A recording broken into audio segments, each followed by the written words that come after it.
సనాతన ధర్మంలో క్లియర్గా రాసింది. అనంటే ఇండియాలో ఉన్న ప్రతి ఒక్కరూ మతానికి ధర్మానికి సంబంధం లేకుండా ఇవన్నీ ఫాలో చేస్తే వాళ్ళ దగ్గర ధన సమృద్ధి వస్తుంది, ఆరోగ్యం ఉంటుంది, ఐశ్వర్యం ఉంటుంది అని చెప్పడం జరిగింది.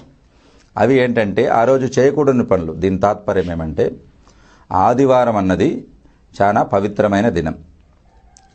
మంచి పని మొదలు పెట్టాలనుకున్నారనుకోండి, మాంసాహారంతో మొదలు పెడతారా లేకపోతే దేవుడికి నైవేద్యంతో మొదలు పెడతారా?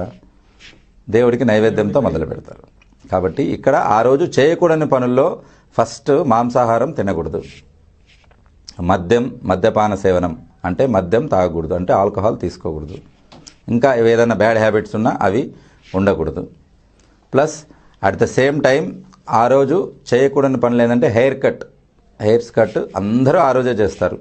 ప్లస్ హెయిర్కు ఆయిల్ రాసి మసాజ్, అది కూడా ఆ రోజు. ఈ 4 విషయాలు మీరు గుర్తుపెట్టుకొని ఉండండి.